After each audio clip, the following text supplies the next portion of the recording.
आप सभी को मेरा नमस्कार। मैं गीता जादौन इस सक्सेस सपोर्ट सिस्टम में आगरा में आए हुए सभी भारत के कोने कोने से डायमंड्स भाई बहनों का हार्दिक हार्दिक स्वागत करती हूँ।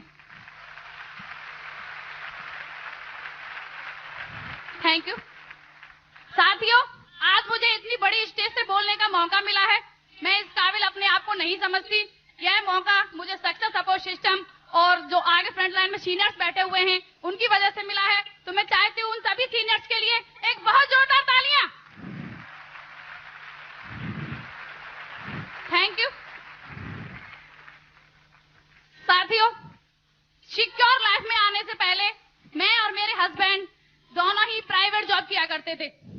प्राइवेट जॉब करते हुए इस सिस्टम को देखने का मौका मिला, क्योंकि प्राइवेट जॉब में तो सभी सपने पूरे नहीं हो सकते। हमारे नहीं हो रहे थे, जबकि हम दोनों सर्विस किया करते थे। मुझे लग रहा है आप किसी के भी नहीं हो रहे होंगे। मैं सही कह रही हूँ? तो इस प्लान को हमें देखने का मौका मिला। मेरे हस्बैंड जो है वो प्लान देख के आ चुके थे। अब आप सभी को जब पता है सिक्योर लाइफ का प्लान देखने बाद क्या होता है, आदमी पागल हो जाता है, और जादौन जी पागल हो चुके थे। Thank you. लेकिन इस बारे में मुझे कुछ पता नहीं था। एक संडे का दिन हमें मिलता था जिसमें हम अपने बच्चों को लेके घूमने जाया करते थे और अपना घूम के आया करते थे। लेकिन सिक्योर लाइफ में आने के बाद एक संडे ही हम काम करते हैं। तो जादौन जी तो अपना सुबह को तैयार होके और टाई वाई लगा के जूते वूते पॉलिश करके अपना निकल जाते। मुझसे ये जरूर कहते थे कि सुबह उठ के जूते चमका देना। तो मैंने कहा एक दो बार तो चमका दिए मैंने, कोई बात नहीं है। फिर मैंने कहा जब बार बार संडे को कहाँ जाते हैं, बड़े जूते चमकवा रहे हैं आजकल। मैंने कहा कोई चक्का लग रहा है। तो थैंक यू। उसके बाद में डीटीडीसी कोरियर, जहाँ पे मेरे हस्बैंड जॉब किया करते थे, वहां से इनके बॉस मिस्टर अग्निहोत्री जी का फोन आया कि मैडम क्या बात है, आजकल जादौन जी की कमान लग रहा है आपने ढीली कर दी है, जादौन जी का मन सर्विस में लग नहीं रहा है। मैं फोन करता हूँ फ्राइडे को स्विच ऑफ और मंगलवार को फोन करता हूँ तो स्विच ऑफ। क्या बात है, मैं भेज रहा हूँ पंजाब नेशनल बैंक और पता नहीं जाने कहाँ चले जाते हैं, मोबाइल मिलता नहीं है। लग रहा है किसी लड़की वड़की के चक्कर में पड़ गए वो। Thank you. अब लड़की का नाम सुन के तो सभी बहनें जानती होंगी क्या होता होगा। उस दिन खाना वाना सब हड़ताल। तो मैंने कहा कि ठीक है आज आने दो, जरा मैं देखती हूँ इन्हें। अब जादौन जी घर पे आए, कह रहे कि खाना वाना क्या, खाना वाना बनाओ। मैंने कहा कोई खाना वाना नहीं बनेगा, पहले मुझे ये बताओ कि आप रहते कहाँ पे हो, संडे को भी गायब होते हो। तो इन्होंने कहा कि कोई बात नहीं है, चलो ज्यादा बातें मत करो, अपना काम करते रहो, जिस काम की चाहिए वो काम करते रहो। मैंने कहा जरूर कोई चक्कर है। और दिन में तो गायब होना बहुत छोटी बात है, रात में भी नींद नहीं आती थी, पता नहीं क्या सोचते रहते थे पड़े पड़े। मैंने कहा जरूर कोई लड़की वड़की गई। तो मैंने कहा ठीक है। अब संडे आया, फिर से जूते चमकाओ। मेरे कोई जूते नहीं चमक रहे, मैं भी साथ में चलूंगी। तो कह रहे ठीक है तैयार हो जाओ तुम भी चलो। मैं भी अपने बच्चों को लेके, और गायत्री स्कूल में हमारा प्लान हुआ करता था, वहां पे मैंने प्लान देखा। प्लान देखने के बाद क्या था कि मैं भी पागल हो गई। अब थैंक यू। प्लान देखने के बाद जादौन जी ने कहा कि देख लिया। मैंने कहा ठीक है। तो इन्होंने कहा कि ठीक है चलो मिलके काम करते हैं। मैंने कहा कोई मिलके काम नहीं कर रहे, मेरी सीनियरिटी अलग से लगवाइए। तो इन्होंने कहा कि चलो ठीक है तुम अपनी सीनियरिटी अलग से लगवा लो। तो मैंने अपना अलग से एक सीनियरिटी फॉर्म भरा और 6240 का उस समय सूट पैकेज था। मैंने अपने लिए सूट पैकेज लिया और हम दोनों ने मिलके काम करना स्टार्ट कर दिया। काम करने के साथ साथ क्या हुआ कि अभी घर में सभी लोग परेशान थे। जब पहले हस्बैंड ने ज्वाइन किया तो सास कहती थी कि पता नहीं क्या हो गया, लड़का पागल हो गया, बहू तू समझाया कर इसे।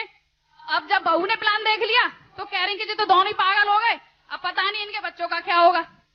अब एक दिन मेरी सास मेरे ससुर जी से कह रही थी कि जी पता नहीं गीता को क्या हो गया है, सड़क पे चलते हुए लोगों के फोन नंबर ले लेती है और जाने क्या उन्हें फिर डायरी में लिखती है। तो ससुर जी बोले कि पता नहीं, कह रही कि दिखा लो कुछ करा तो नहीं दिया किसी ने। तो थैंक यू। और प्लान देखने के बाद जुनून इतना था कि चाय यदि मेरी गैस पे रखी है तो वो जल जाती थी, फ्राइदान जल जाए, लेकिन मैं अपना जो प्रोस्पेक्ट था गेट पे खड़ा था जिससे बातें कर रही थी, मैं उसे कभी नहीं छोड़ती थी। और फ्राइदान मेरे अभी भी किचन के टांड पे 4-5 जले हुए पड़े हैं, जो निशानी है सिक्योर लाइफ के जुनून की कि हाँ सिक्योर लाइफ में काम करो तो जुनून के साथ करो।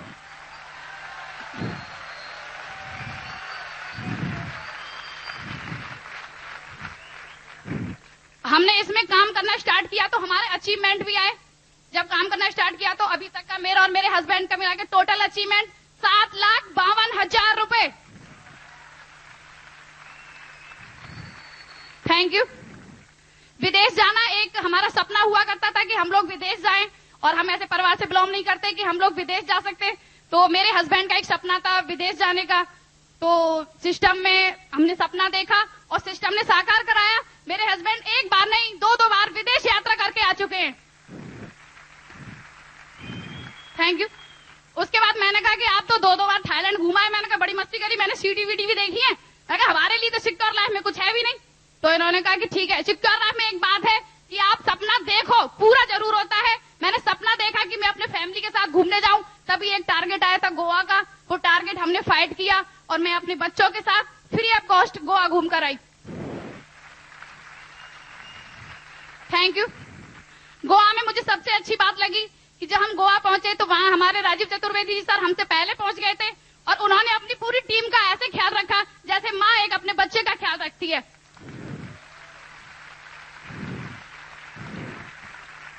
Thank you. सभी अचीवमेंट आए, लेकिन इसके साथ में ना विरोध जरूर आएगा।